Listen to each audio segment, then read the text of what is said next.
Alona unyenyekevu hukutana na Wahabu. Assalamu alaikum warahmatullahi wabarakatuh. Karibu ndugu mtazamaji wa chaneli yetu ya MTA Africa, na karibu katika kipindi chetu cha safari kuelekea Uislamu. Katika kipindi hiki kina kawaida ya kukuletea historia za watu mbalimbali ambao wamejiunga na jumuiya ya Waislamu wa Ahmadiyya. Tutakwenda kufahamu maisha yao kabla na baada ya kujiunga na jumuiya ya Waislamu wa Ahmadiyya, mabadiliko, changamoto na faida ambazo wamezipata baada ya kujiunga na jumuiya ya Waislamu wa Ahmadiyya. Mtangazaji wako ni mimi Usama Hanifu Mpogo, na mgeni wangu wa leo ni Bwana Amir Mahmoud Heir. Kwa hiyo tutakwenda kuwa naye kwa dakika hizi kadhaa. Kwa hiyo nakusihi usibanduke kwenye runinga yako, endelea kutufuatilia mwanzo mpaka mwisho. Assalamu alaikum warahmatullahi wabarakatuh. Wa alaikum salam warahmatullahi wabarakatuh. Karibu sana katika studio zetu za MTA Africa. Asante sana, shukran. Naam, nimemwambia mtazamaji kwa ufupi kwamba jina lako unaitwa Bwana Amir Mahmoud Heir. Sasa kwa undani kidogo, Bwana Amir Mahmoud Heir ni mtu wa wapi, ametokea wapi? Karibu. Asante sana. Jina langu kama ulivyosema, Amir Mahmoud Heir. Mimi ni mzaliwa wa Zanzibar, maili 40 kutoka mji mkuu wa Zanzibar, Zanzibar Town. Mimi ni mzaliwa wa Makunduchi. Naweza nikajiita mwenyeji wa Makunduchi, Kizimkazi na Mtende. Hizo ndio sehemu ambazo wazazi wametoka. Nimezaliwa miaka 60 iliyopita, tarehe 21 mwezi wa 12 mwaka 1963. Na nilisoma katika shule ya nilianza masomo yangu kwenye shule ya msingi ya Makunduchi Zanzibar. Baadaye nikaenda kwenye shule ya Kiongoni huko Makunduchi, kulingana na maisha ya mzazi wangu, kwa sababu alikuwa ni askari. Kwa hiyo kila anapohama kwenda sehemu nyingine, na mimi nilikuwa naambatana naye. Wakati huo tulikuwa tumezaliwa watu kama watano, lakini jumla yetu tuliozaliwa baadaye tulifika 17. Kwa hiyo nikawa na hama na mzazi wangu kwa mujibu wa kituo alichopangiwa kazi, kanuni za ufanyaji wake wa kazi. Kwa hiyo tukaondoka wakati kipindi kile Mheshimiwa Karume yule wa kwanza, ambaye sidhani kama unaweza ukamkumbuka, rais wa kwanza wa Zanzibar. Naam. Alipouawa muda ule, sie tukahama kwenda kituo cha Mahonda, maili 15 kutoka mjini Unguja, kaskazini mwa Zanzibar, kwenye kiwanda cha sukari hapo. Wakati huo kinajengwa. Mimi nilikuwa kijana mdogo, niko darasa la 3 hapo. Sawa. Katika hali ya hii baba askari, mfumo wa kiibada nyumbani ulikuwaje? Baba ingawa alikuwa askari, mtu wa serikali, ibada je kwake yeye ilikuwaje? Bahati nzuri babangu alikuwa ni hafidh Qurani, yeye na mama yake ambaye bibi yangu mimi. Kwa hiyo suala la kwenda kusoma Qurani lilikuwa ni la lazima na haliepukiki. Katika utoto unaweza ukaipuka kwamba leo umekimbia, umeenda mpirani, umefanya hiki, lakini kimsingi linabakia kuwa lipo pale pale na unaendelea nalo. Kwa hiyo suala la kielimu na kusali lilikuwa ni suala lazima kwetu. Kwa hiyo sasa kwa wakati huu nyinyi unasema katika hali ya utoto unakwepa unakimbia, na swala la kusali na kusoma Qur'ani ilikuwa ni lazima kwenu. Je, wewe ulipata nafasi ya kusoma hizi madrasa, na wakati huu unasoma, je, imani yako ilikuwaje? Ulikuwa unakwenda tu kwa sababu ya mzazi, usipokwenda labda utapata adhabu, au ulikuwa unakwenda kwa sababu na wewe ulikuwa unapenda hayo mambo? Katika hali ya utoto kunakuwa na mchanganyiko wa mambo, kwa sababu umezaliwa kwenye imani na kuna vitu umeelezwa. Kwa hiyo unakwenda kwa kuhofia, kunakuwa na hofu fulani, lakini kwenye utoto inakuwa ndogo. Unahofia zaidi kuadhibiwa zaidi kuliko kadri unavyokuwa unakuta kwamba imani inaongezeka, kwamba unafanya kwa imani. Kwa hiyo nilianza madrasa hayo tangu niko Makunduchi, na baadaye nikawa naendeleza, na hata kama nikienda sehemu ambayo kuna tatizo la madrasa, mzee mwenyewe ndo anasimamia kusomesha, pamoja na kwamba alikuwa ni askari. Okay. Sawa. Sasa tutoke huku kipindi cha utoto na familia nyumbani, umesoma, umemaliza shule, wakati sasa unajitegemea wewe mwenyewe, umeshatoka kwenye mikono ya baba. Shughuli kubwa ambayo ulikuwa unaifanya ilikuwa ni shughuli ya namna gani, na katika wakati huu mfumo wako wa ibada pia vile vile ulikuwa katika namna gani? Kwa bahati nilikuwa na kazi, nilianza kufanya kazi nikiwa na umri mdogo baada ya kumaliza darasa naita form 4. Nilipata kazi katika meli ya MV Mapinduzi, nikiwa mhudumu katika mgahawa wa first class. Kwa maana hiyo nilihesabika kama baharia pia, kwa sababu unatakiwa kujua mambo yote ya kwenye meli. Maisha ya ubaharia inataka uwe una imani kweli, uwe na moyo ili kuoanisha hivyo vitu, kwa sababu muda mwingi unakuwa safarini. Lakini kwa bahati nzuri, kwa mazingira tulionayo Zanzibar, hakuna kiongozi ambaye anakusimamia kwenye kazi atakuzuia kufanya ibada. Kwa hiyo suala la ibada, kusoma Qurani, ukawa unajisomea mwenyewe muda wako wa mapumziko na kusali, ni vitu vya kawaida, ni vitu ambavyo vilikuwa havina kikwazo. Kwa hiyo vilianza kutoka nyumbani, na wakati umeshaanza kujitegemea navyo vilikuwa vinaendelea kazini. Na bahati nzuri kule kazini huwa mnahimizana pia, bwana umeshasali, bwana umeshafanya hiki. Sawa. Sasa Jumuiya ya Waislamu wa Ahmadiyya imefikaje kwako? Chimbuko langu la kuwa Ahmadiyya au chanzo, katika miaka ile ya 80 kulikuwa na mtu anaitwa, kulikuwa na mihadhara inafanyika ya Kiislamu ambayo wanatumia Biblia, akina Ngariba Musa Fundi, Matata. Sasa nikawa nawasikiliza. Katika kuwasikiliza nikawa nakuta kuna pointi zinanigonga kwenye kichwa changu, kama watu wengine walivyovutiwa na uchambuzi wa Biblia, Waislamu wanaochambua Biblia. Lakini nikaondoka na zile hoja kwenda kwa jirani yangu ambaye ni marehemu sasa, Mwalimu Shaibu Kondo. Huyu alikuwa mwanajeshi na anaishi nyumba ya 3 tu kutoka nyumbani kwetu. Alikuwa rafiki wa karibu wa babangu. Nilipompelekea zile hoja, akaniambia, hapana, umewakuta watu wanazungumza hiki kwenye mijadala ya television. Akaniambia, naam, hebu nipe hoja zako. Nikamweleza. Akaniambia subiri. Akaingia ndani. Kuingia ndani akatoa vitabu vya jumuiya ambavyo vinaelezea yale ambayo waliokuwa wanaeleza. Na akanionyesha vile vitabu. Nilipoangalia miaka ambayo vimetungwa vile vitabu, nikakuta kumbe ya mambo yalianza kuzungumzwa kabla, hawa wamefuatia baadaye. Sasa katika hoja walizokuwa wanazitoa, yeye kuna hoja akawa ana crash. Siwezi kukumbuka moja kwa ilikuwa kwenye habari ya kifo cha Nabii Isa. Nimekumbuka.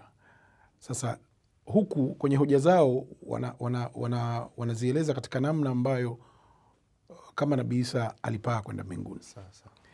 Huku kwenye Uahmadiyya kukaa kuna tofauti, kwamba amefariki na kwa kipindi kile Zanzibar kuzungumzia kwamba Nabii Isa amekufa, yani unaonekana wewe ni kafiri, kwa sababu unaipinga Qurani. Lakini kwa hafla, baada ya muda mchache, mie hoja zikawa zimeniingia. Ila sasa mimi nikachukua vitabu, nikaenda kwa rafiki zangu ambao ni Ansar Sunna. Nilipokwenda, kitabu ambacho nilikwenda nacho kilikuwa ni cha uongofu wa tafsiri ya Qur'an tukufu cha Sheikh Kaluta. Lakini kitabu cha mwanzo hasa nilichosoma cha Ahmadiyya ambacho nilikisoma chote kilikuwa ni wito kwa mfalme Muislamu. Nimekisoma chote ndani ya siku 4 nikawa nimemaliza.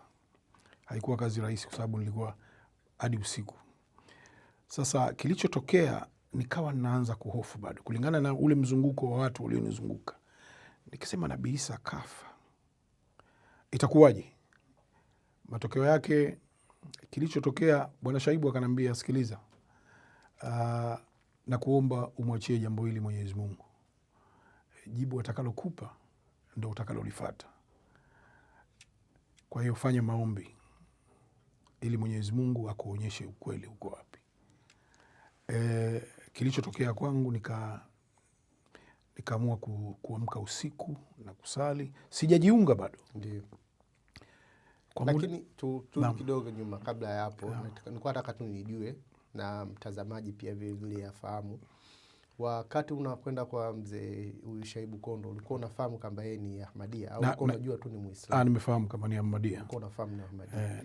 Na nilifahamu siku ambayo nilimpelekea hoja. Aha, siku ambayo ulimpelekea hoja ulikuwa ufahamu kwamba yeye ni Ahmadiyya. Sifahamu. Lakini kabla ya hapo ukuwahi kuisikia Jumuiya ya Islamu Ahmadiyya katika namna yoyote ile? Nilisikia katika namna ya kuchekesha kidogo. Wakati niko kwenye meli, kwa mara ya kwanza kabisa tunateremka hapa Dar es Salaam, mimi nilikabidhiwa ile first class mess, lakini kukaa kunahitajika change zile coins kwa ajili ya unapofanya biashara kwa ajili ya kurudishia watu. Sasa mtu ambaye alielekezwa anifundishe ile kazi, yani aniongoze hadi nichukue nafasi yake yeye aondoke, tukatofautana kuja Kariakoo. Kufika Kariakoo nikakuta watu wanauza vitabu. Nilipowakuta wale watu wanauza vitabu, mmoja wapo nadhani alikuwa marehemu, kuna marehemu mzee wangu mmoja alikuwa akiishi Vikindu na hapa Kinondoni, nimesahau jina lake, wanauza vile vitabu. Sasa mimi nataka kusogea, yule mwenzangu akanambia hapana, usende, hawa wana dini nyingine, hawa wana mtume wao. Katika mazingira yale, mimi pale nikakubaliana naye, nikaa naondoka. Lakini unapotembea unaangalia nyuma, kama unasema watu mbona waajabu hivi, wamediriki kuwa na mtume mwingine badala ya Mtume Muhammad sallallahu alaihi wasallam. Kwa hiyo kwa sababu ya uelewa na mimi pale nikawa kama ni watu ambao nawahurumia sana kama wamepotea. Sawa. Sikusogea pale. Kwa hiyo nilijua katika njia hiyo, lakini kufahamu ukweli halisi nilianza kupata kutoka kwa Bwana Shaibu Kondo. Sasa tunakwenda mbele. Mzee Shaibu akakwambia ufanye maombi. Ukaamka tahajjud. Nilifanya maombi na alinipa siku, kuna kitu alikariri kutoka kwa Sayyidna Ahmad alayhi salam. Naam. Yale maombi yalitakiwa yawe siku 21. Siku 21. Hiyo ni maneno ya Masih al-Aidiwa. Alisema kwamba yule mtu ambaye atakayefanya maombi kwa uchamungu, kwa ikhlasi, ndani ya muda wa siku 21, yani alitoa, yani ndani ya muda huu naweza zikafika siku 21 au zisifike, lakini kama unafanya maombi mfululizo ndani ya siku hizi 21, Mwenyezi Mungu atakuwa amekupa majibu ya ukweli kwamba yeye ni mtu mkweli. Miaka ni mingi, ni miaka, mimi na umri wa miaka 60, nimejiunga nikiwa na 24 na kama hivi. Sasa kilichotokea ambacho nina uhakika nacho, nasali wiki ya kwanza, ya pili, zile siku zinakaribia kumalizika, naona kimya, hakuna jibu. Zimebakia kama siku 3-4 kumalizika, nikapata njozi. Kwa kweli hiyo njozi nyingi nazisahau, lakini hii sitasahau mpaka nitakufa nadhani. Kilichotokea ni kwamba katika maombi yangu niliyokuwa naomba, nilikuwa nasema kwamba namwomba Mwenyezi Mungu, ikiwa Nabii Isa kweli amefariki, basi madai ya Sayyidna Ahmad yana ukweli. Ikiwa Sayyidna Ahmad Nabii Isa hajafariki, basi niepukane na hili jambo la upotevu. Sasa jibu nililolipata ni katika namna ambayo, unajua mtu unaomba unategemea labda utapata kwa namna hii. Sasa jibu lilikuja katika namna ambayo ya ajabu sana. Zimebakia kama siku 3 kama nilivyokuambia au 4, nikamwona Sayyidna Ahmad amekaa, kuna kaburi nyuma yake, halafu kiti kiko hapa, kaburi amelipa mgongo, na yeye amekaa pale. Yeye amekaa akiwa mzima, ametulia kabisa. Hiyo njozi ikawa inajirudia hata nikitembea. kwa siku ile kukaa hakuna kitu kingine kinachokuja kwenye kichwa changu zaidi ya hiyo njozi. Mimi sikuwa na haja ya kumuuliza mtu, lakini pia sikujiamini, kabidi niulize, bwana, nilichoota ni hiki. Niliyemuuliza Bwana Shaib Kondo akanambia, kwani sasa wewe unaonaje hapo? Akili yangu inanambia haya madai ni sahihi. Ndio akili yangu ilivyokuwa inanambia. Kwa hiyo njozi niliyoipata iliyonifanya nijiunge na jumuiya ilikuwa ni hiyo. Sasa njozi iliyokufanya ujiunge na jumuiya ya Uislamu Ahmadiyya, lakini kwa faida ya msikilizaji, samahani kidogo. Naam. Kwenye kichwa changu kulikuwa kunaniambia hilo ndio kaburi la Nabii Isa, yani amefariki kwa ufupi. Ilikuwa kulikuwa na hisia zinakuja hivyo, na kaburi liko nyuma yake. Sawa. Ukapata nafasi ya kujiunga na jumuiya ya Uislamu Ahmadiyya. Sasa hao watu walikuwa wanahofia, wazazi nyumbani, changamoto gani ulipata kutoka kwao? Mimi katika watu waliobahatika, mimi ni mmoja, mimi na dada yangu ambaye alinifuata baadaye kujiunga. Bahati niliyoipata ni kwamba babangu alikuwa ni muelewa, kwa sababu alifanya kazi, alikuwa ni polisi, lakini muda mwingi alifanya kazi katika idara ya upelelezi. Kwa hiyo alikuwa ni mtu ana upeo mkubwa katika uelewa. Mimi nilipotaka kujiunga nikamwambia, ila aliniuliza maswali tu ya kielimu, umenielewa? Akasema mimi sina tatizo, madamu umeamua kwenda huko sawa. Lakini kitu ambacho pia kilikuwa kinamzuia asiwe mkali kwenye hili jambo, mwenyewe alishawishika kwamba Said Ahmad si mtu muovu, na alifika kunitamkia. Tatizo lake alikuwa haamini kwamba ni nabii, alikuwa anaamini kwamba ni walii. Hilo alitamka. Sawa. Kwa hiyo unapokuwa na mzee wa namna hiyo katika suala la imani, nadhani hakupata changamoto haikuwepo. Changamoto ilikuwa kwa watu walionizunguka. Kuna hadi fulani ya kukutenga hivi, lakini wakikumbuka jinsi ulivyoishi nao baadaye wanarudi. Sasa ukija kwenye masuala ya dini, hapo kidogo ndo wanakukimbia. Twende mbele kidogo. Baada ya kujiunga na jumuiya ya Uislamu Ahmadiyya, nini kilibadilika kwako? Mwanzo kunakuwa na, kwa sababu kwenye jumuiya kuna vitu vingi kabisa ambavyo unakuwa vingine hujavielewa, au unavielewa unavikubali kiimani, lakini namna ya kuvieleza na hususan inakuwa changamoto. Kwangu mimi mwanzo wa Nabii Adam kuwa ni mtu wa mwanzo ilikuwa changamoto kwangu katika kuieleza. Kwa hiyo na kwenye suala la majini, mashetani pia kulikuwa na changamoto. Kwa sababu tumezaliwa katika mizizi ya imani hiyo. Kwa faida ya msikilizaji, mtazamaji wa hichi kipindi, ni kwamba mimi nimezaliwa kusini Makunduchi, kwenye kitovu ambacho itikadi za kishirikina zimewekewa sherehe maalum kwa kila mwaka.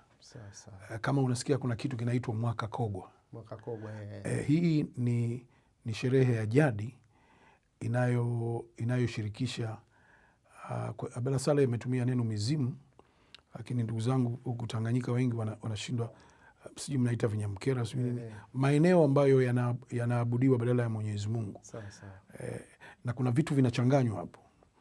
Qurani inasomwa hapo, lakini watu wanamchanganya Mwenyezi Mungu na hao mizimu na hivyo vinyamkera. Hii sherehe kwetu ni kubwa. Kama huendi, unaambiwa wewe utaumwa, sijui utatokewa na kitu hiki. Kwa hiyo kama huendi, hata shati yako, fulana yako inachukuliwa, inapelekwa, alafu unarudi unavaa, yani wewe ndio uko safi. Sasa tumezaliwa kwenye kitovu cha hayo mambo hayo. Sasa mtu habari ya shetani anakwambia wewe utaona. Lakini kadri nilivyokuwa nakaa kwenye jumuiya, imani ilikuwa, na kwa bahati nzuri naweza nikasema niko mbali kwenye imani hii katika kuiondoa hii imani kuliko mtu mwingine yeyote najiona. Kwa sababu nina bahati ya kwamba nimeishi kwenye mazingira tofauti Tanzania na nje ya Tanzania. Kwa sababu nimeishi kwenye nchi nyingine za Ulaya, nikawa naangalia haya mambo ya kishirikina yako vipi, wao wanayachukuliaje.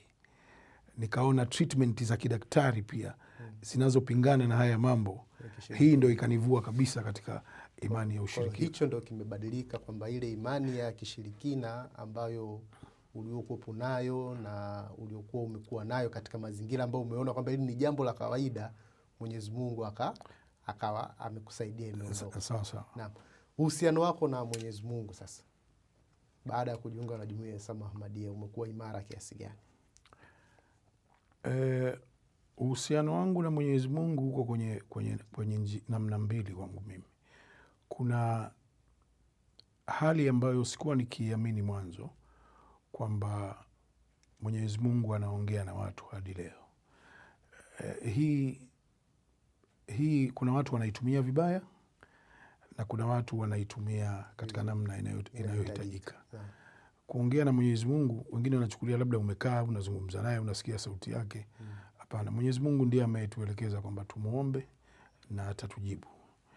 Sasa ahadi aliyotoa Mwenyezi Mungu si kwamba tutapomwomba hatupi tunayoyataka. Tatizo nilikuja kugundua kwamba kwenye Uhamadiyya nimejifunza namna ya kumfikia Mwenyezi Mungu katika njia inayohitajika. Hebu tuambie kama una lolote hapo ambalo ulionyeshwa njia ya namna ya kumfikia Mwenyezi Mungu na yeye akakufikia, kama kuna lolote hapo. Mimi niliachana na mke wangu. Nilipomwacha mke, wakati huo mimi nimeshajiunga na yeye alijiunga na dada yangu alishajiunga.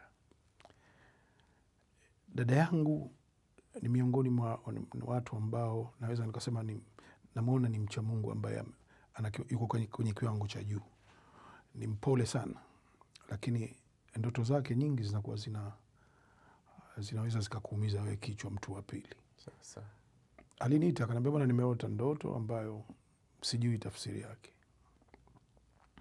Nimekuona umevaa tunaita hizi kanzu za msikitini hizi, lakini ni chafu sana. Alafu kuna pipa ambalo wewe unataka kulihamisha kutoka hapa kwenda pale kwenye sehemu nyingine. Unasumbuka na hilo pipa. Mimi nikakwambia kwamba hilo pipa haliwezi kwenda hapo kama hujamwita fulani akakusaidia. Ni mke ambaye nilimwacha. Sikutaka, kichwa kikaa kinauma. Nikampigia mwalimu Banga wakati ule. Sikumwambia kama ni mimi, nilimwambia kuna mtu ameota hivi. Naam. Akanambia simple, akarudia huyo mke. Hiyo ya kwanza. Ya pili, ndoto ya pili, niliota mie mwenyewe nataka kuvuka kuja Dar es Salaam, kwamba maisha Zanzibar yalishanishinda.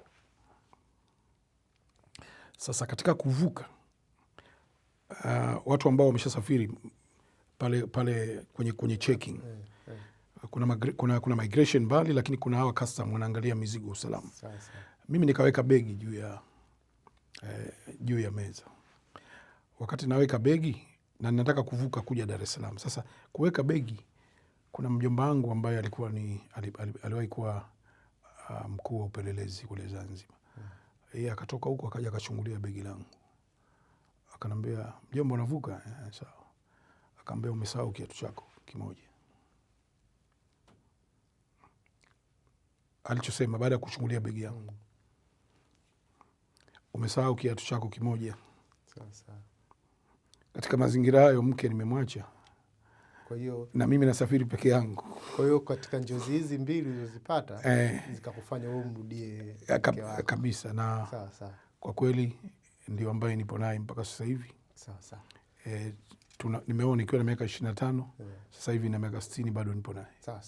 Sasa tunamalizia kipindi chetu, neno la ushauri la mwisho kwa watazamaji na wale ambao hawajajiunga na Jumuiya ya Islamu Ahmadiyya.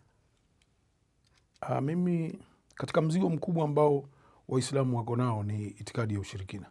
Unaweza kukuta mtu anasema kwamba sio mshirikina, lakini kwenye Uhamadiyya kitu ambacho nimekiona, kuna ile nguvu ya maombi na utaratibu ambao uko wazi, unaokupa nguvu ya kumtegemea Mwenyezi Mungu moja kwa moja bila ya kuingiza mguu mmoja nusu. mzigo mkubwa unaotusumbua, mmoja ni ushirikina. Huu ndio mzigo mkubwa unaosumbua watu, na imefika wakati imekuwa kama kitu cha kawaida. Kwa bahati nzuri kwenye Uhamadiyya, kama unaufuata Uhamadiyya kama ulivyo, hivi vitu utakuwa umeutua huu mzigo. Na ninatembea nikiwa najihisi mwepesi kabisa, kwa sababu mzigo wa ushirikina nimeuvua kabisa. Nina ushahidi kwamba hata watu walio marafiki zetu wa karibu, kuna mtu alikula kiapo akasema, jamani, hawa jamaa katika jambo walilofanikiwa ni kuepukana na ushirikina. Ningewaomba watu wengine wafuatilie, wasikatae kila neno linalozungumzwa. Tumeelekezwa na Mwenyezi Mungu kusikiliza, kisha tukapima kwa vichwa vyetu. Kwa sababu akili ya mwanadamu, hakuna kitu ambacho hakiendani sawa na akili ambayo Mwenyezi Mungu ametupa. Kuna kauli inayotumiwa na ndugu zetu kwamba kwenye dini usitumie akili. Wakati Mwenyezi Mungu ametuumba sisi, hakuna kipimo ambacho ametupa tukitumie zaidi ya akili. Kwa maana ya kila sehemu anapotukataza jambo, kila sehemu kuna sehemu anauliza wala taakilun, anatumia hiyo, je, hamtumia akili? Je, hampambanui? Huu ni mwongozo kwa wenye akili. Asante sana. Mimi nashukuru sana kwa kuwa nasi katika kipindi hiki cha leo, na nadhani mtazamaji atakuwa ameridhika na amepata mawili matatu kutoka kwenye historia yako, na wakati mwingine tukikihitaji tunakukaribisha. Mtazamaji, huyo alikuwa Bwana Amir Mahmoud Khairi ambaye tulikuwa naye katika dakika hizi chache, na ametueleza, na kikubwa ambacho amesisitiza kwamba kilichomvuka yeye katika safari yake ya kujiunga na Jumuiya ya Islamu Ahmadiyya ni kuachana na ushirikina. Kwa hiyo mpaka kufikia hapa sina la ziada, na kuaga kwa kusema assalamu alaikum warahmatullahi wabarakatuh. Wa alaikum salam warahmatullahi wabarakatuh.